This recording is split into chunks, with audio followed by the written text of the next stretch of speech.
എൻ്റെയും സഹോദരിയുടെയും വിദ്യാഭ്യാസ കാര്യങ്ങളും അല്ലെങ്കിൽ സ്കൂളിലെ വിശേഷങ്ങളും അല്ലെങ്കിൽ ഞങ്ങളുടെ ബാക്കി കാര്യങ്ങളും അല്ലെങ്കിൽ ഞങ്ങൾക്കൊരു സിനിമ കാണാൻ താല്പര്യമുണ്ടെങ്കിൽ കൊണ്ടുപോകലും ഞങ്ങളതൊക്കെ അങ്ങനെ തന്നെയാണ് ജീവിച്ചു പോകുന്നത്. അതിനകത്തൊന്നും മാറ്റം ഉണ്ടായിരുന്നില്ല. ബട്ട് വ്യത്യാസം എന്ന് പറയുന്നത് അത് once in a blue moon, വല്ലപ്പോഴും മാത്രം സംഭവിക്കുന്ന കാര്യമാണെന്നുള്ളത് മാത്രമേ ഉള്ളൂ.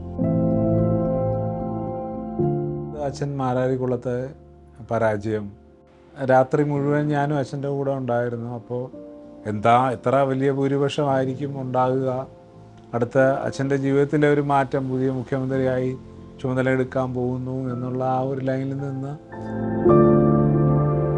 അച്ഛനെ വെട്ടിനിരത്തൽ നേതാവെന്നൊക്കെ പറഞ്ഞ് അന്ന് അധിക്ഷേപിച്ചിട്ടുണ്ടെങ്കിലും അതൊക്കെ തന്നെ അതിനെ ആ ഒരു ട്രൂ സെൻസ്, ആ ഒരു സ്പിരിറ്റിൽ അച്ഛൻ കണ്ടിട്ടുള്ളൂ. പക്ഷേ ഇതൊക്കെ ഉണ്ടാകേണ്ടതാണ്, ചെയ്യേണ്ടതാണ് എന്ന് നമ്മൾ പിന്നീട് നമുക്ക് ബോധ്യപ്പെട്ടു. നമസ്കാരം, വാക്ക് മറുവാക്കിലേക്ക് സ്വാഗതം. മുൻ മുഖ്യമന്ത്രി VS അച്യുതാനന്ദൻ ഓർമ്മയായി 1 വർഷം പിന്നിടുന്നു. ജനഹൃദയങ്ങളിൽ അത്രമേൽ ആഴത്തിൽ പതിഞ്ഞ VS എന്ന 2 അക്ഷരം. പ്രസ്ഥാനത്തിനും പ്രത്യയശാസ്ത്രത്തിനും അപ്പുറം കേരളം നെഞ്ചിലേറ്റിയ സഖാവ്. ഇന്ന് നമ്മോടൊപ്പം ചേരുന്നു VS അച്യുതാനന്ദൻ്റെ മകൻ ശ്രീ VA അരുൺകുമാർ. സ്വാഗതം. VS ഇല്ലാത്ത കേരള രാഷ്ട്രീയം 1 വർഷം പിന്നിടുകയാണ്. അച്ഛനില്ലാത്ത ആ 1 വർഷം എങ്ങനെയായിരുന്നു? അച്ഛൻ ഞങ്ങളുടെ കൂടെ ഇല്ല എന്ന് ഇതുവരെ മനസ്സിന്, അല്ലെങ്കിൽ ഞങ്ങൾക്ക് അങ്ങനെ ഒരു ഫീലിംഗ് ഇല്ല. ആക്ച്വലി ഞങ്ങളുടെ കൂടെ തന്നെ ഉണ്ട്. ഈ വീട്ടിലെ മുറിയിൽ അച്ഛൻ ഉണ്ടെന്നുള്ളൊരു ഫീലിങ്ങിലാണ് ഞാനും അമ്മയായാലും സഹോദരിയായാലും നമ്മുടെ കുടുംബം അങ്ങനെയാണ് ഇപ്പോഴും മുന്നോട്ട് പോകുന്നത്. അറിയാവുന്ന പോലെ അച്ഛന് സ്ട്രോക്ക് വന്ന ശേഷം ബെഡ് റിഡനായി. ആദ്യമേ കവടിയാർ ഹൗസിലാണെങ്കിലും അത് കഴിഞ്ഞ് നമ്മൾ ഈ വീട്ടിലേക്കാണ് പോകുന്നത്. അപ്പോൾ വന്ന 3-4 വർഷം ഇവിടെ ഈ മുറിയിൽ തന്നെ അച്ഛൻ വിശ്രമത്തിലായിരുന്നു എന്നുള്ളത് കൊണ്ട് അതുവരെ കേരളത്തിലുടനീളം യാത്ര ചെയ്ത് എന്നും പരിപാടികളായി പോയ അച്ഛൻ വയ്യാതായി.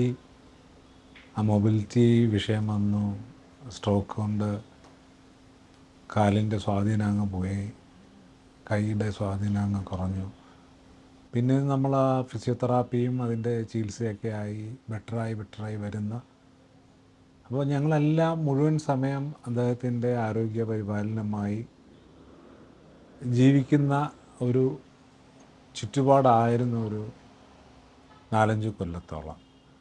അപ്പോൾ ഞങ്ങളുടെ എല്ലാ ജീവിതം അത് തന്നെ ആയിരുന്നു എന്നുള്ളത് കൊണ്ട് അച്ഛൻ ഞങ്ങളുടെ കൂടെ തന്നെ ഈ വീട്ടിലുണ്ട് എന്നുള്ള ആ ഒരു ഫീലിങ്ങിലാണ് ഞങ്ങളെല്ലാം, ഞങ്ങളുടെ കുടുംബം അങ്ങനെയാണ് പോകുന്നത്. കുടുംബം മുഴുവനും ഇപ്പോൾ അതിനെ ഏത് രീതിയിലാണ്, മുഴുവൻ ഫാമിലി മുഴുവൻ നോക്കുകയാണെങ്കിൽ, പ്രത്യേകിച്ച് അമ്മയൊക്കെ? അമ്മയുടെയൊക്കെ ഒരു ജീവിതം എന്ന് പറയുമ്പോൾ അച്ഛൻ്റെ മരുന്നുകളും അല്ലെങ്കിൽ നേഴ്സിംഗ് കെയറിലുണ്ടായിരുന്ന അവർ പറയുന്ന ഓരോ കാര്യങ്ങൾ, ഡോക്ടേഴ്സ് നിർദ്ദേശിച്ച ഭക്ഷണക്രമവും മരുന്നുമൊക്കെ തന്നെ ചെറിയൊരു പീരീഡല്ലല്ലോ, കുറേ 4-5 കൊല്ലം എന്ന് പറയുമ്പോൾ ഡെയിലി അതിനു വേണ്ടി തന്നെ ഒരു രാവിലെ എഴുന്നേൽക്കുന്നത് തന്നെ, അല്ല രാത്രി കിടക്കുമ്പോൾ, അല്ല കിടന്നു കഴിഞ്ഞാലും എങ്ങനെയാണ് അച്ഛൻ ഉറങ്ങിയോ എന്ന് നോക്കി. അപ്പോൾ അങ്ങനെ ആണ് ഞങ്ങൾ കഴിഞ്ഞു വന്നത്. അപ്പോൾ പെട്ടെന്നൊരു ദിവസം ആൾ ഇല്ലാതാകുമ്പോൾ അല്ലെങ്കിൽ നമ്മളെ വിട്ടു പോകുമ്പോൾ അത് വലിയൊരു വാക്കും വലിയൊരു ശൂന്യതയാണ് നമ്മൾ മനസ്സിലുണ്ടാക്കുന്നത്. VS എന്ന അച്ഛനെ എങ്ങനെയായിരുന്നു അരുൺകുമാർ നോക്കിയിരുന്നതെന്നത് പോലും ആ സമയത്തൊരു ചർച്ചയായൊരു വിഷയമായിരുന്നു. അത്രയേറെ ചേർത്ത് നിർത്തിയ ഒരു മകനെ ആയിരുന്നു അന്ന് കാണാൻ കഴിയുന്നത്. അല്ല, എൻ്റെ ഓർമ്മ ഉള്ള കാലത്ത്, അത് ഓർമ്മ ഇൻ ദ സെൻസ് ഞാൻ സ്കൂളിങ്ങിലായിരിക്കുമ്പോൾ, ഞങ്ങൾ ആലപ്പുഴയിലെ പുന്നപ്പറയിലാണ് ഞങ്ങളുടെ വീട്. അപ്പോൾ അന്ന് സ്കൂൾ ജീവിതത്തിലൊക്കെ അച്ഛൻ വല്ലപ്പോഴും വരുന്ന ആളാണ്. നമുക്ക് അന്ന് എൻ്റെ ഓർമ്മയിൽ അച്ഛൻ പാർട്ടി ജില്ലാ സെക്രട്ടറി, അത് കഴിഞ്ഞിട്ട് അച്ഛൻ തിരുവനന്തപുരത്തേക്ക് പോന്നു. അപ്പോൾ ആലപ്പുഴയിലും അല്ലെങ്കിൽ എറണാകുളത്ത് വടക്കോട്ട് അല്ലെങ്കിൽ കൊല്ലത്തൊക്കെ പ്രോഗ്രാം ഉള്ളപ്പോഴാണ് അച്ഛൻ വരിക. അപ്പോൾ ആഴ്ചയിൽ ഒരിക്കൽ അല്ലെങ്കിൽ ഇപ്പോൾ 2 ആഴ്ചയിൽ ഒരിക്കലൊക്കെയാണ് ആലപ്പുഴ വീട് വഴി വരുന്നത്. അപ്പോൾ അന്നാണ് അച്ഛനുമായി കാണാനും അച്ഛനും എന്നെ ആയാലും സഹോദരി ആയാലും ഞങ്ങളുമായിട്ട് കൂടുതൽ സമയം സ്പെൻഡ് ചെയ്യുന്ന, അല്ലെങ്കിൽ ഞങ്ങളുടെ ജീവിതത്തിലെ അക്കാലത്തെ ഏറ്റവും സന്തോഷകരമായ ദിവസങ്ങൾ അച്ഛനുമായിട്ട് ഇടപഴകുന്ന സമയങ്ങളൊക്കെ അങ്ങനെയായിരുന്നു. അത് കഴിഞ്ഞ് അച്ഛൻ പ്രതിപക്ഷ നേതാവ് ആകുമ്പോഴാണ് ഞങ്ങളും കൂടെ തിരുവനന്തപുരത്തേക്ക് താമസം തുടങ്ങുക. അപ്പോൾ അത് കഴിഞ്ഞ് നമ്മൾ ഒരുമിച്ചുള്ളൊരു താമസമായി. ആ ഒരു സമയത്തും അച്ഛൻ്റെ പ്രോഗ്രാമുകൾ ഇങ്ങനെ കേരളം മുഴുവൻ അല്ലെങ്കിൽ ഡൽഹി പാർട്ടി കമ്മിറ്റി എന്നൊക്കെ പറഞ്ഞ് 30 ദിവസത്തിൽ കൂടെ താമസിക്കുന്ന ദിവസങ്ങൾ വിരളമാണ്. പക്ഷേ അച്ഛൻ മീഡിയയിലും എല്ലാം നിറഞ്ഞു നിൽക്കുന്ന ഓരോ വിഷയങ്ങളിൽ നിന്നും ഓരോ കാര്യങ്ങളിലുള്ള ആൾ എന്നുള്ളത് കൊണ്ട് നമ്മൾ അതുമായി പൊരുത്തപ്പെട്ട് ജീവിച്ചു വരുന്ന ആൾക്കാരാണ്. അതിൽ നിന്ന് അച്ഛന് പെട്ടെന്നൊരു ദിവസം വയ്യാതാകുമ്പോഴാണ് അച്ഛനെ നോക്കുക എന്നുള്ള, അല്ലെങ്കിൽ ഞങ്ങളുടെ സാധാരണ ഒരു കുടുംബത്തിലെ ഒരു അവർ എന്നും രാവിലെ വീട്ടിൽ തന്നെ ഉള്ള, അല്ലെങ്കിൽ വൈകുന്നേരം വരെ വീട്ടിലുള്ള ഒരാൾ എന്നുള്ള അവസ്ഥയിലേക്ക് അച്ഛന് വരേണ്ടി വന്നത് ഈ വയ്യാതായപ്പോഴാണ്. അപ്പോൾ ആ ഒരു സമയത്ത് തൊട്ട് അച്ഛന് വേണ്ടിയുള്ളൊരു ജീവിതം നമ്മൾ ആരംഭിച്ചു. അപ്പോൾ വല്ലപ്പോഴും കാണുന്ന അച്ഛൻ, പിന്നെ നമ്മൾ 24 മണിക്കൂറും അച്ഛൻ്റെ ഓരോ കാര്യങ്ങൾക്ക് വേണ്ടിയായിരുന്നു പിന്നുള്ള ആ ഒരു ജീവിതം ഞങ്ങളുടെയൊക്കെ തന്നെ. അപ്പോൾ നാച്ചുറലി നമ്മൾ അതുമായി അതിനകത്ത് നമുക്ക് കഴിയാവുന്ന ഏറ്റവും നന്നായ കാര്യങ്ങൾ നമ്മുടെ ജീവിതാനുഭവം വെച്ചിട്ട് എങ്ങനെ how better we can do things എന്നുള്ളത്, എങ്ങനെ ഓരോ സപ്പോർട്ടിങ് മെക്കാനിസം ആയാലും അസുഖങ്ങൾ ലഘൂകരിക്കാനുള്ള മാർഗങ്ങൾ, പലതരം ബെറ്റർ കൺസൾട്ടേഷൻ, ഇങ്ങനെയൊക്കെയുള്ള കാര്യങ്ങളൊക്കെ തന്നെ ചെയ്യാൻ കഴിഞ്ഞു. ബട്ട് അൺഫോർച്ചുനേറ്റ്ലി ആ ഒരു സമയമൊക്കെ തന്നെ കോവിഡും ഭയങ്കര വല്ലാത്ത പരീക്ഷണ ഒരു കാലഘട്ടമായിരുന്നു. നമ്മളിതെല്ലാം ചെയ്യുമ്പോഴും പുറത്തുള്ളൊരു അവസ്ഥ, ഇങ്ങനെ മഹാമാരികൾ ഇങ്ങനെ ഓരോന്ന് വന്നു, അത് ഈ വയ്യാതെ വരുന്ന ആൾക്കാർക്ക് പെട്ടെന്ന് അവർ അസുഖങ്ങളിലേക്ക് അങ്ങ് വീണു പോകുമല്ലോ. അപ്പോൾ ഫർദർ കോംപ്ലിക്കേഷൻ ആകാതിരിക്കാനുള്ള കാര്യങ്ങൾ, അങ്ങനെ നമ്മുടെ ജീവിതം മുഴുവൻ അങ്ങനെ ആയിട്ടാണ്. അപ്പം അതിനൊരു പ്രത്യേകിച്ചൊരു റോള് എന്ന് പറയുന്നൊന്നും അങ്ങനെയൊന്നും ഡിഫൈൻ ചെയ്യേണ്ട കാര്യമില്ല. നമ്മളല്ലാതെ ആ ഒരു ഒഴുക്കിൽ നമ്മൾ നമ്മുടേതായ കാര്യങ്ങൾ ചെയ്തു പോയി എന്ന് മാത്രം. അച്ഛൻ അവസാന കാലത്തൊക്കെ VS കൂടുതൽ മകനെ അവസാനമൊക്കെ ആകുമ്പോൾ മാനസികമായി മകനെ അദ്ദേഹം ആശ്രയിക്കുക, മകനുമായി കാര്യങ്ങളൊക്കെ ഷെയർ ചെയ്തിരുന്നൊരു സ്റ്റേജ് ഉണ്ടായിരുന്നു അവസാനമൊക്കെ ആയപ്പോൾ. അല്ല, നമ്മുടെ ഫാമിലി സാധാരണ എല്ലാ കുടുംബങ്ങളിലെ ഒരു അച്ഛൻ, മകൻ, അല്ലെങ്കിൽ മകൾ, അല്ലെങ്കിൽ അമ്മ, ആ ഒരു റിലേഷൻ തന്നെയാണ് ആദ്യം മുതലേ നമുക്കൊക്കെ ഉള്ളത്. പണ്ട് അച്ഛൻ ആലപ്പുഴ വീട്ടിൽ വരുമ്പോൾ എൻ്റെയും സഹോദരിയുടെയും വിദ്യാഭ്യാസ കാര്യങ്ങളും, അല്ലെങ്കിൽ സ്കൂളിലെ വിശേഷങ്ങളും, അല്ലെങ്കിൽ ഞങ്ങളുടെ ബാക്കി കാര്യങ്ങളും, അല്ലെങ്കിൽ ഞങ്ങൾക്കൊരു സിനിമ കാണാൻ താല്പര്യമുണ്ടെങ്കിൽ കൊണ്ടുപോകലും, അപ്പോൾ ആ ഒരു റിലേഷൻ ഫ്രം ബിഗിനിങ് ഓൺവേർഡ്സ് ഞങ്ങളതൊക്കെ അങ്ങനെ തന്നെയാണ് ജീവിച്ചു പോകുന്നത്. അതിനകത്തൊന്നും മാറ്റം ഉണ്ടായിരുന്നില്ല. ബട്ട് വ്യത്യാസം എന്ന് പറയുന്നത് അത് once in a blue moon, വല്ലപ്പോഴും മാത്രം സംഭവിക്കുന്ന കാര്യമാണെന്നുള്ളത് മാത്രമേ ഉള്ളൂ. എപ്പോഴും നമ്മുടെ കൂടെ മാസത്തിൽ അല്ലെങ്കിൽ 365 ദിവസവും നമ്മുടെ കൂടെ ഉണ്ടായിരുന്നില്ല. ബട്ട് എപ്പോഴൊക്കെ അദ്ദേഹത്തിന് സമയം കിട്ടുന്നു എന്നുള്ളത് അതനുസരിച്ചിട്ട് അങ്ങനെയുള്ള ഞങ്ങളുടെ കൂടെ തന്നെ ഉള്ളൊരച്ഛനാണ്. അല്ലാതെ അകലെയുള്ളൊരച്ഛൻ എന്നുള്ളൊരു ഫീല് നമുക്ക് ഇന്നേ വരെ ഉണ്ടായിട്ടില്ല. അവസാനമൊക്കെ ആയപ്പോൾ അദ്ദേഹത്തിന് ഇപ്പോൾ VS എന്ന ഏറ്റവും കരുത്തനായ ഒരു രാഷ്ട്രീയ നേതാവാണ്. ഈ അവസാന നിമിഷമൊക്കെ ആയപ്പോൾ അദ്ദേഹത്തിന് ഈ സ്ട്രോക്കൊക്കെ വരുന്ന ഒരു സമയം, അല്ലെങ്കിൽ ആ ഒരു സ്റ്റേജിലോട്ടൊക്കെ വരുമ്പോൾ അപ്പോഴും ഒരു പവർഫുള്ളായൊരു വിപ്ലവകാരിയെ തന്നെയാണോ കാണാൻ കഴിഞ്ഞത്? അച്ഛൻ ഒരിക്കലും ഒരു വിഷമിച്ചിരിക്കുന്നത് ഞാൻ കണ്ടിട്ടില്ല. എനിക്ക് തന്നെ വലിയ ഒരു ഇത് തോന്നിയത് അച്ഛൻ മാരാരിക്കുളത്തെ പരാജയം, അത് കഴിഞ്ഞ് മാരാരിക്കുളത്തെ ഇലക്ഷൻ്റെ കൗണ്ടിങ്ങിനൊക്കെ രാത്രി മുഴുവൻ ഞാനും അച്ഛൻ്റെ കൂടെ ഉണ്ടായിരുന്നു. അപ്പോൾ എത്ര വലിയ ഭൂരിപക്ഷമായിരിക്കും ഉണ്ടാകുക, അടുത്ത അച്ഛൻ്റെ ജീവിതത്തിലെ ഒരു മാറ്റം, പുതിയ മുഖ്യമന്ത്രിയായി ചുമതലയെടുക്കാൻ പോകുന്നു എന്നുള്ള ആ ഒരു ലൈനിൽ നിന്ന് അവസാനം അത് നമ്മൾ തോക്കുന്നൊരവസ്ഥ വന്നു. ഒട്ടും ആരും പ്രതീക്ഷിക്കുക, ഇവൻ എതിർ സ്ഥാനാർത്ഥി പോലും ആ വിഷമിച്ച് നിൽക്കുന്ന ഒരു അവസ്ഥയാണ് അന്ന് നമ്മളെല്ലാം കണ്ടത്. അത് കഴിഞ്ഞ് അച്ഛൻ വീട്ടിൽ വന്നു. കൗണ്ടിങ് തീർന്നപ്പോൾ നമ്മളൊരു രാത്രി മുഴുവൻ കഴിഞ്ഞ് രാവിലെ ഒരു 6:45 വീട്ടിൽ വരിക. അച്ഛൻ കുളിച്ചിട്ട് കുറച്ച് നേരം കിടന്ന് ഒരു മണിക്കൂർ കിടന്നിട്ട് അച്ഛൻ റെഡിയായി അങ്ങ് കമ്മിറ്റി മീറ്റിങ്ങിന് അങ്ങ് പോയതാണ്. അന്നൊരു ചാനൽ അച്ഛനുമായിട്ട് ഇൻ്റർവ്യൂ നടത്തുന്ന സമയത്ത് അച്ഛൻ വളരെ കൂളായിട്ട് കാര്യങ്ങളങ്ങ് പറഞ്ഞ് അങ്ങ് പോവുക ഉണ്ടായത്. അപ്പോൾ ഇങ്ങനെ വിഷയങ്ങളെ ഈ രീതിയിൽ കൈകാര്യം ചെയ്യാനായിട്ടുള്ള കഴിവുള്ള ഒരാളായിരുന്നു അച്ഛൻ. പിന്നെ സത്യം അല്ലെങ്കിൽ അക്രമങ്ങൾ, അല്ലെങ്കിൽ സ്ത്രീകൾക്കും കുട്ടികൾക്കും അല്ലെങ്കിൽ പരിസ്ഥിതിയുമായി ബന്ധപ്പെട്ട വിഷയങ്ങൾ, ഇതൊക്കെ തന്നെ അച്ഛനിൽ വലിയ അതിനു വേണ്ടി ആ ഒരു കോസിന് ആ ഒരു വിഷയങ്ങൾ ഉയർത്തുമ്പോൾ അത് നടത്തിയെടുക്കണം എന്നുള്ള ആ ഒരു വാശി അത് അച്ഛന് പണ്ടേ ഉള്ളതാണ്. അതിൻ്റെയൊക്കെ ഓരോ ഫോളോ അപ്പ്, നമ്മൾ എന്തെങ്കിലും ഒരു വിഷയം റൈസ് ചെയ്ത് അങ്ങ് പോവുക എന്നുള്ളതല്ല, അതിൻ്റെ എങ്ങനെയാണ് അതിൻ്റെ റിസൾട്ടിലേക്ക് എത്തിക്കുക, അത് അഫക്റ്റഡ് ആയിട്ടുള്ള ആൾക്കാർക്ക് അത് കിട്ടിയെന്ന് ഉറപ്പാക്കുക, ഇതൊക്കെ അച്ഛൻ ആ ഒരു വളരെ ശ്രദ്ധാലുവായിരുന്നു ഇങ്ങനെയുള്ള കാര്യങ്ങളിലെല്ലാം തന്നെ. അത് അച്ഛൻ ആ ഒരു ജന്മനാ ഉള്ളൊരു കഴിവായിട്ടാണ് എനിക്ക് തോന്നുന്നത്. എനിക്കറിയാവുന്ന പോലെ അച്ഛൻ ബിഫോർ ഇൻഡിപെൻഡൻസ് ആണ് അച്ഛൻ്റെ രാഷ്ട്രീയ ജീവിതം തുടങ്ങുന്നത്. സ്വാതന്ത്ര്യ സമര സേനാനിയാണ്. അപ്പോൾ രാജ്യത്ത് രാജഭരണം നിൽക്കുമ്പോൾ അല്ലെങ്കിൽ ബ്രിട്ടീഷ് ഭരണം നിൽക്കുമ്പോൾ അതിനെതിരെയുള്ള പ്രവർത്തനം എന്ന് പറയുമ്പോൾ അറിയാമല്ലോ, അത്രയും ക്ലേശങ്ങളും ത്യാഗങ്ങളും സഹിച്ചാണ് അന്നത്തെ പ്രവർത്തനങ്ങളൊക്കെ നടത്തിയിരുന്നത്. അത് കഴിഞ്ഞ് കമ്മ്യൂണിസ്റ്റ് പാർട്ടി നിരോധിച്ചു കഴിഞ്ഞ സമയത്തും അണ്ടർഗ്രൗണ്ടിലൊക്കെ ആണെങ്കിലും, അല്ലെങ്കിൽ അച്ഛൻ്റെ ജീവിതത്തിൽ ഏതാണ്ട് 5.5 വർഷത്തോളം ജയിലിൽ തന്നെയായിരുന്നു.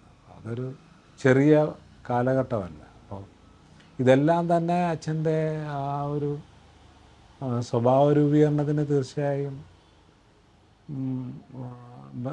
കാരണമായിട്ടുണ്ട്. അപ്പോൾ അതനുസരിച്ച് അപ്പോൾ എന്ത് കാര്യം ഏതൊരു സ്റ്റാൻഡിലാണോ അദ്ദേഹം നിൽക്കുന്നത് ആ ഒരു സ്റ്റാൻഡ്, ശരിയായ ആ ഒരു സ്റ്റാൻഡിൽ തന്നെ ഉറച്ചു നിൽക്കാനും ആ ഒരു അഭിപ്രായത്തിൽ വേണ്ടി തന്നെ മുന്നോട്ട് പോകാനും ഉള്ള ആ ഒരു ജാഗ്രത അസുഖങ്ങൾ അദ്ദേഹത്തിനെ വിഷമിപ്പിച്ചതായിട്ട് എനിക്ക് തോന്നിയിട്ടില്ല. അത് പലപ്പോഴും അച്ഛൻ നേരത്തെയൊക്കെ അച്ഛന് പ്രഷർ BP ഫ്ലക്ച്വേഷൻ പണ്ടേ ഉള്ളതാണ്. അപ്പോൾ അച്ഛനത് കൃത്യമായി യോഗയെല്ലാം ചെയ്താണ് അതിനെ മാനേജ് ചെയ്തുകൊണ്ടിരുന്നത്. ഈവൻ ദോ വലിയ ട്രാവലും കാര്യങ്ങളൊക്കെ വരുന്ന സമയത്ത് ഇടയ്ക്ക് അത് ചാടിപ്പോകും. അപ്പോൾ അങ്ങനെയൊക്കെ വയ്യാതെ റെസ്റ്റ് എടുക്കുമ്പോഴും ഒക്കെ തന്നെ അതൊന്നും അദ്ദേഹത്തിനെ ബാധിച്ചിരുന്ന കാര്യങ്ങളല്ല. ഈവൻ വയ്യാതെ നമ്മുടെ കൂടെ കിടക്കുന്ന സമയത്തും ആ ബെഡ് റിഡൻ ആയിരുന്ന സമയത്തുമൊക്കെ തന്നെ വിഷയങ്ങളെപ്പറ്റി അറിയാനും അതിൻ്റെയൊക്കെ തന്നെ എങ്ങനെ പോകുന്നു എന്നൊക്കെ ഉള്ള കാര്യങ്ങളൊക്കെ തന്നെ ആ ഒരു ജാഗ്രതയും ആ ഒരു താല്പര്യമൊക്കെ തന്നെ 1% പോലും കുറഞ്ഞതായി നമുക്ക് തോന്നിയിട്ടില്ല. മാരാരിക്കുളത്തെ ഈ തോൽവി പറയുമ്പോഴും അതോടൊപ്പം തന്നെ നമുക്ക് ഈ ടി.പി. ചന്ദ്രശേഖരൻ്റെ മരണം, അദ്ദേഹത്തിൻ്റെ കൊലപാതകം, രമയെ കാണാൻ പോകുന്നതുമൊക്കെ, അത്തരം അനുഭവങ്ങൾ വൈകാരികമായി അദ്ദേഹത്തെ വല്ലാണ്ട് ഉലച്ചിരുന്നു എന്ന് എപ്പോഴെങ്കിലും തോന്നിയിട്ടുണ്ട് താങ്കൾക്ക്? അല്ല, അച്ഛനുമായി മാനസിക അടുപ്പമുള്ളവർ അല്ലെങ്കിൽ അച്ഛൻ സ്നേഹിക്കുന്നവർ അല്ലെങ്കിൽ വാത്സല്യത്തോടെ കാണുന്നവർ, അത് ആരായാലും അവർക്ക് എന്ത് ബുദ്ധിമുട്ടുകളുണ്ടായാലും നാച്ചുറലി അച്ഛനും അതിൻ്റെ ഒരു വിഷമം ഉണ്ടാകാറുണ്ട്. അപ്പോൾ ഇതിനിടയ്ക്ക് പലരെയും ഒക്കെ മരണപ്പെടുമ്പോഴും, നാച്ചുറൽ അല്ല അസുഖമായി വയ്യാതാവുമ്പോഴും മരണപ്പെടുമ്പോഴും അല്ലെങ്കിൽ ഇതുപോലുള്ള അത്യാഹിതങ്ങൾ സംഭവിക്കുമ്പോഴൊക്കെ തന്നെ ആ ഒരു വിഷമം അച്ഛനുണ്ടാകാറുണ്ട്. അത് നേരിട്ട് അത് ഉൾക്കൊണ്ടിട്ടുണ്ട്, മനസ്സിലാക്കിയിട്ടുണ്ട്, തിരിച്ചറിഞ്ഞിട്ടുണ്ട്. പിന്നെ നമ്മൾ ഒരുമിച്ചല്ലേ താമസിക്കുക. അച്ഛൻ അത്തരം കാര്യങ്ങൾ പാർട്ടിക്കുള്ളിലോ അല്ലെങ്കിൽ രാഷ്ട്രീയത്തിലൊക്കെ സംഭവിക്കുന്ന തിരിച്ചടികളോ ഇതൊക്കെ മകനോട് അറ്റ്ലീസ്റ്റ് മകനോടെങ്കിലുമൊക്കെ ഏതെങ്കിലും സന്ദർഭങ്ങളിലൊക്കെ ഷെയർ ചെയ്തിട്ടുണ്ട്? ഇല്ല, ഞാൻ അങ്ങനെയുള്ളൊരു രാഷ്ട്രീയ നേതാവായിരുന്നില്ല. അപ്പോൾ ഈ പറയുന്ന പോലെ തിരിച്ചടിയായിട്ട് അച്ഛന് എന്തെങ്കിലും ഒരു വിഷയം തോന്നിയതായിട്ടും നമുക്ക് തോന്നിയിട്ടില്ല. അദ്ദേഹത്തിൻ്റെ കർമ്മങ്ങൾ, അദ്ദേഹം ചെയ്യാനുള്ള ജോലി ചെയ്യുക, അല്ലെങ്കിൽ ഒരു കോസിന് വേണ്ടി, ഞാൻ നേരത്തെ പറഞ്ഞ പോലെ ഒരു ജനങ്ങൾക്ക് വേണ്ടി അല്ലെങ്കിൽ പ്രസ്ഥാനത്തിന് വേണ്ടിയുള്ള ഒരു കാര്യം, ആ ഒരു ഇതിനു വേണ്ടി അങ്ങ് പ്രവർത്തിക്കുക എന്നുള്ളത്, ആ പ്രവർത്തിക്കുന്ന സമയത്ത് ഉണ്ടാകുന്ന കോമ്പിനേഷൻസ് അത് എന്തെങ്കിലും കുറച്ച് നേരത്തേക്ക് വേറെ എന്തെങ്കിലും രീതിയിലാകാം, പിന്നെ അതങ്ങ് കറക്റ്റാകാം. അപ്പോൾ അതങ്ങ് പോയി അങ്ങനെ ഒരു വിഷയത്തിനെയും അങ്ങനെ കണ്ടതായി എനിക്ക് തോന്നുന്നില്ല. കൊടുമ്പിരി കൊണ്ടത് ഈ വിഭാഗീയ പ്രശ്നങ്ങളൊക്കെ മുഖ്യമന്ത്രിയായിരുന്ന കാലത്ത് അന്ന് പത്രമാധ്യമങ്ങളൊക്കെ വലിയ രീതിയിൽ തലക്കെട്ടുകളും ഒക്കെ അത് തന്നെയായിരുന്നു. ഏറെക്കുറെ ഒരു 90% സ്പേസ് കൈയടക്കിയിരുന്നത് പാർട്ടിക്കുള്ളിലെ VS പിണറായി പക്ഷം എന്ന രീതിയിലായിരുന്നു. അതിനെങ്ങനെയായിരുന്നു അദ്ദേഹം വ്യക്തിപരമായി റിയാക്ട് ചെയ്തിരുന്നത്? അല്ല, ഇതൊന്നും ഞാൻ നേരത്തെ പറഞ്ഞ പോലെ ഇതൊന്നും അദ്ദേഹത്തിൻ്റെ വ്യക്തിപരമായ വിഷയങ്ങളെ ആയിരുന്നില്ല. അദ്ദേഹം എല്ലാം പൊതുപ്രവർത്തനത്തിൻ്റെ ഭാഗമാണ്. കാര്യങ്ങൾ പൊതുജനത്തിന് മനസ്സിലാകുന്ന കാര്യങ്ങൾ, അല്ലെങ്കിൽ അഴിമതി അടക്കമുള്ള വിഷയങ്ങൾ, ഇതിപ്പോൾ ബാലകൃഷ്ണ ഉള്ളാങ്കിളിൻ്റെ അദ്ദേഹത്തിൻ്റെ ജയിൽവാസം അടക്കമുള്ള കാര്യങ്ങളൊക്കെ തന്നെ ആ വിഷയങ്ങളുടെ മലബാർ കേസായാലും ബാക്കി അദ്ദേഹം റൈസ് ചെയ്ത ഏത് വിഷയമായാലും ആ ഒരു വിഷയത്തിൻ്റെ പ്രാധാന്യം മനസ്സിലാക്കിക്കൊണ്ട് അത് ജനങ്ങളുമായി ബന്ധപ്പെട്ട കാര്യങ്ങൾ എങ്ങനെ കൈകാര്യം ചെയ്യണം എന്നുള്ളത്, അതാണ് അതിൻ്റെ വഴി എന്നുള്ളത് അദ്ദേഹം അങ്ങ് ചെയ്യുക എന്നുള്ളതല്ലാതെ ആരോടും ഒരു വ്യക്തിപരമായ ഒരു ദേഷ്യമോ അല്ലെങ്കിൽ ഒരു പിണക്കമോ ആരോടെങ്കിലും ഉള്ളതായിട്ട് എനിക്ക് തോന്നിയിട്ടില്ല. കാരണം ഇവരെല്ലാം തന്നെ രാഷ്ട്രീയമായി പ്രവർത്തിക്കുന്നവരെല്ലാം തന്നെ പല കാര്യങ്ങളിലൊക്കെ കാണുകയും ഇടപെടുകയും ചെയ്യുന്നതാണ്. പക്ഷേ ഏതെങ്കിലും ഒരു വിഷയമുണ്ടെങ്കിൽ ആ വിഷയവുമായി ഈ ബന്ധങ്ങളെ എന്തെങ്കിലും ബാധിക്കുമെന്ന്, അല്ലെങ്കിൽ അത് ബാധിക്കാതെ അത് അതിൻ്റെതായ രീതിയിൽ തന്നെ അദ്ദേഹം കൊണ്ടുപോയി. ഇപ്പോൾ താങ്കൾ പറഞ്ഞതുപോലെ ഇടമലയാർ കേസായാലും ഐസ്ക്രീം പാർലർ കേസും സുപ്രീം കോടതി വരെ നിയമ പോരാട്ടം നടത്തിയിട്ടുണ്ടായിരുന്നു. ഈവൻ പാർട്ടിക്കുള്ളിൽ ലാവ്ലിൻ കേസിൽ പോലും അദ്ദേഹം ആ നിലപാട് അതേ രീതിയിൽ തന്നെയാണ്. അവിടെയും അദ്ദേഹം പാർട്ടിയാണോ അല്ലെങ്കിൽ എതിർചേരിയാണോ എന്നുള്ള ചിന്ത പോലും ഇല്ലാതെ എല്ലാം ഒരേ രീതിയിൽ കണ്ടിരുന്നു. അങ്ങനെ വരുമ്പോഴൊന്നും തന്നെ അദ്ദേഹത്തിന് ആ രീതിയിലൊരു കരുത്തനായ രാഷ്ട്രീയം, തൻ്റെ നിലപാടിൽ ഉറച്ചു നിന്നൊരു രാഷ്ട്രീയം, ആ നിലപാട് അദ്ദേഹം വ്യക്തമാക്കി അവസാനം വരെയും. ഇതിലേതെങ്കിലും രീതിയിൽ ഒപ്പം ഉണ്ടായിരുന്നവർ അങ്ങനെ അതൊന്ന് മാറി ചിന്തിച്ചൂടെ സഖാവെ എന്ന് എപ്പോഴെങ്കിലുമൊക്കെ തിരുത്തുകയോ, അപ്പോൾ അങ്ങനെ തിരുത്തിയപ്പോഴൊക്കെ അദ്ദേഹത്തിൻ്റെ ഒരു നിലപാടൊക്കെ എങ്ങനെയായിരുന്നു? അതൊക്കെ തൊട്ട് അടുത്ത് നിന്ന വ്യക്തി എന്ന നിലയിൽ കണ്ടറിഞ്ഞിട്ടുണ്ടോ അത്തരം സംഭവങ്ങൾ? അച്ഛനെ ആരെങ്കിലും തിരുത്തുകയോ അല്ലെങ്കിൽ അങ്ങനെ ഏത് വിഷയത്തെ പറ്റിയും കൂലങ്കഷമായി പഠിക്കുക എന്നുള്ളതാണ് അച്ഛൻ്റെ ഒരു പ്രത്യേകത. അച്ഛൻ എന്നും ഒരു വിദ്യാർത്ഥിയായിട്ടാണ് അദ്ദേഹത്തിൻ്റെ ജീവിതം മുന്നോട്ട് കൊണ്ടുപോയിരിക്കുന്നത്. നേരത്തെ അദ്ദേഹത്തിൻ്റെ ഹിന്ദി പഠിത്തമായാലും പുതിയൊരു ലാംഗ്വേജ് പഠിക്കുക, അല്ലെങ്കിൽ ഡൽഹിയിലൊക്കെ പോകുന്ന സമയത്ത് സംസാരിക്കാനായിട്ടാണ് അദ്ദേഹം പഠിക്കാൻ തുടങ്ങിയത്. അപ്പോൾ അച്ഛൻ പറഞ്ഞത് ജയിൽ ജീവിതം അതിനുവേണ്ടി അച്ഛൻ നന്നായി ഉപയോഗിച്ചു, പുതിയ പുതിയ കാര്യങ്ങൾ പഠിക്കാനായിട്ട്. അപ്പോൾ ഇതുപോലെ തന്നെയാണ് ഏത് വിഷയത്തെ പറ്റിയും, ഈ പറയുന്ന പൊളിറ്റിക്കലായാലും അതല്ല ജനങ്ങളുമായി ബന്ധപ്പെട്ട വിഷയങ്ങളായാലും അതിൻ്റെ ആദ്യം മുതലേ ഉള്ള എല്ലാ ഹിസ്റ്ററിയും എടുത്ത് അതെങ്ങനെയാണ് മുന്നോട്ട് പോയത്, അതിൻ്റെ റിലവൻസ് അല്ലെങ്കിൽ അതുമായി ബന്ധപ്പെട്ട എല്ലാ തെളിവുകളും രേഖകളും എല്ലാം തന്നെ മെനക്കെട്ടിരുന്ന് പഠിക്കുന്ന, അതായത് നമ്മളൊക്കെ പരീക്ഷയ്ക്ക് പഠിക്കുന്ന പോലെ തന്നെ ഈ ചാർട്ടുകളൊക്കെ തയ്യാറാക്കി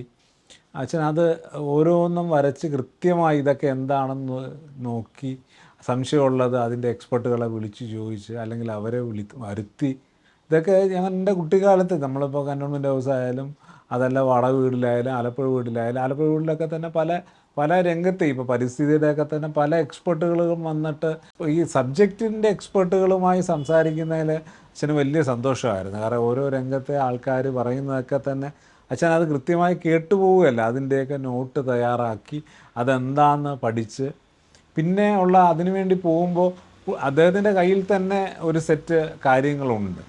അപ്പോൾ ആരെങ്കിലും എന്തെങ്കിലും പറയുന്നത് വെച്ച് അവതരിപ്പിക്കുന്നതിനേക്കാൾ he himself made something, and അത് കൺവിൻസിങ് ആയ ഒരു കാര്യത്തിന് വേണ്ടി മാത്രമേ പുള്ളി മുന്നോട്ട് പോകത്തുള്ളൂ. അതാണ് അദ്ദേഹത്തിൻ്റെ ഒരു പ്രത്യേകത. എന്തെങ്കിലും കേട്ട് പറയാനായിട്ട് പോകാതെ അത്രയും വെൽ പ്രിപ്പയർഡ് അല്ല വെൽ സ്റ്റഡീഡ് ആയിട്ടാണ് കാര്യങ്ങൾ അവതരിപ്പിച്ചിരുന്നത്. അപ്പോൾ അതുകൊണ്ട് തന്നെ ഏത് വിഷയമാണെങ്കിലും ആ വിഷയത്തിൻ്റെ മെറിറ്റ് എന്നുള്ളതാണ് അദ്ദേഹം കണ്ടിരുന്ന ഒരു കാര്യം. അത് എനിക്ക് തോന്നുന്ന പുതിയ രാഷ്ട്രീയ പ്രവർത്തകർക്കുമൊക്കെ തന്നെ മാതൃകയാകേണ്ടുന്ന ഒരു കാര്യമാണ്. നമ്മൾ ഏത് വിഷയവും എങ്ങനെയാണ് കാണേണ്ടത്, പഠിക്കേണ്ടത്, കൈകാര്യം ചെയ്യേണ്ടതെന്നൊക്കെ ഉള്ള വലിയ ഒരു പാഠപുസ്തകം തന്നെയായിരുന്നു അച്ഛൻ എന്ന കാര്യം. VS-നെ പോലുള്ള നേതാക്കന്മാരുടെയൊക്കെ ഒരു മാതൃക അത് ഇപ്പോഴുള്ള പലർക്കും അത് എത്രത്തോളം കൈമോശം വന്നിട്ടുണ്ടെന്ന്. പുതിയ യങ് ജനറേഷൻ പലരുമൊക്കെ തന്നെ പല വിഷയങ്ങളുമൊക്കെ വളരെ സ്റ്റഡീഡായിട്ട് അവതരിപ്പിക്കുന്നത് കണ്ടിട്ടുണ്ട്. പക്ഷേ എന്നിരുന്നാലും ഇതിൻ്റെ ഒരു കൺസിസ്റ്റൻസി വളരെ പ്രധാനപ്പെട്ടതാണല്ലോ. നമ്മളൊരു കാര്യം ഏറ്റെടുക്കുമ്പോൾ അത് ഇടയ്ക്ക് വെച്ച് ഇട്ടിട്ട് പോയിട്ട് കാര്യമില്ല. അല്ലെങ്കിൽ വേറെ എന്തെങ്കിലും ഒരു ബാഹ്യ പ്രേരണ വന്നിട്ട് പിന്നെ നമ്മൾ അത് ഉപേക്ഷിച്ച് പോകുമ്പോഴാണ് നമ്മുടെ അതൊരു പ്രോബ്ലമായി മാറുന്നത് ആക്ച്വലി. അപ്പം അങ്ങനെ ആകാതെ വിഷയങ്ങൾ തിരഞ്ഞെടുക്കുമ്പോൾ അതിന് 100% അതെന്താണെന്ന് പഠിച്ച് അതിൻ്റെ പ്രാധാന്യം ജനങ്ങളെ, സമൂഹത്തെ എങ്ങനെ ബാധിക്കുന്നു എന്നുള്ളത് നോക്കി അതിനു വേണ്ടി നിലനിൽക്കുന്ന ഒരു രാഷ്ട്രീയ നേതൃത്വം, ഇറസ്പെക്റ്റീവ് ഓഫ് പൊളിറ്റിക്സ്, ഏത് രാഷ്ട്രീയ പാർട്ടി ആയാലും ഉണ്ടാകുമെന്ന് തന്നെയാണ് ഞാൻ വിചാരിക്കുന്നത്. പ്രകൃതിയും പരിസ്ഥിതിയും ചേർത്ത് നിർത്തിയ രാഷ്ട്രീയ നേതാവ് ആ കാലഘട്ടത്തിൽ VS-നപ്പുറം മറ്റൊരു നേതാവ് ഉണ്ടായിരുന്നോ എന്ന് തന്നെ സംശയമാണ്.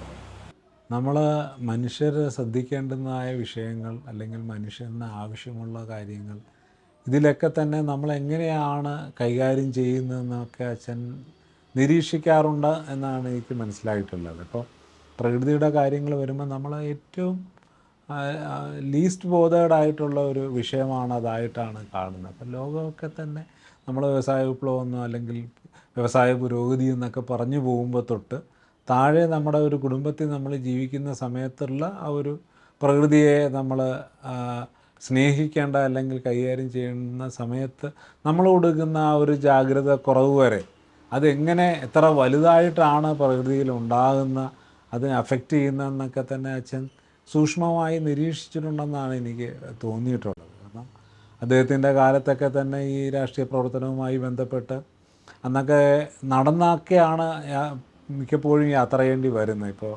പൂഞ്ഞാറിലൊക്കെ തന്നെ പലപ്പോഴും ഇപ്പോൾ പുന്നപ്രവലാർ സമരവുമായി ബന്ധപ്പെട്ടും അത് കഴിഞ്ഞ് പാർട്ടി നിരോധിച്ച കാലത്തുമൊക്കെ തന്നെ ആറും കായലുമൊക്കെ നീന്തി അപ്പുറേ പോകുന്ന, അല്ലെങ്കിൽ അന്ന് കടത്തുകൊള്ളൊന്നും കാണില്ല, അല്ല കയറി കഴിഞ്ഞാൽ പോലീസ് പിടിക്കുന്ന അവസ്ഥ, അല്ലെങ്കിൽ ജന്മിമാരുടെ ഗുണ്ടകളുമായി. അപ്പോൾ അന്ന് തൊട്ടേ ഈ പ്രകൃതിയുമായി ഇഴചേർന്നാണ് അച്ഛൻ ജീവിച്ചിരുന്നത്. അപ്പോൾ അതിലൊക്കെ തന്നെ ഉണ്ടാകുന്ന അപജയം നമ്മൾ അതൊക്കെ പാഠം നികത്തി നമ്മൾ വേറെ കാര്യങ്ങൾക്ക് ഉപയോഗിക്കുമ്പോൾ അത് കഴിഞ്ഞുണ്ടാകുന്ന ഫ്ലഡ് ഇമ്മീഡിയറ്റ്ലി ആഫ്റ്റർ ദാറ്റ്, അല്ലെങ്കിൽ നമ്മൾ ഇതിനെയൊക്കെ തന്നെ മിസ്യൂസ് ചെയ്യുമ്പോൾ അല്ലെങ്കിൽ അതിൻ്റെ കയ്യേറ്റം ഉണ്ടാകുമ്പോൾ ഉള്ള റിസൾട്ടുകൾ ഇമ്മീഡിയറ്റ് ആണ്. ഇപ്പോൾ തന്നെ മലയിടിച്ചിലായാലും ഇതൊക്കെ ഉണ്ടാകുന്ന. അപ്പോൾ അച്ഛൻ്റെ ജീവിതത്തിന് അച്ഛൻ അത് കണ്ടുവന്ന ഒരാളാണ്. അപ്പോൾ ലോകത്ത് നാട്ടിൽ എല്ലാം ഉണ്ടാകുന്ന ഈ അത്യാഹിതങ്ങളെല്ലാം തന്നെ അടിസ്ഥാനപരമായി നമ്മുടെ ആ ഒരു കാര്യങ്ങൾ കൈകാര്യം ചെയ്യുന്ന രീതിയിലുള്ള മാറ്റങ്ങളിൽ നമ്മളൊരു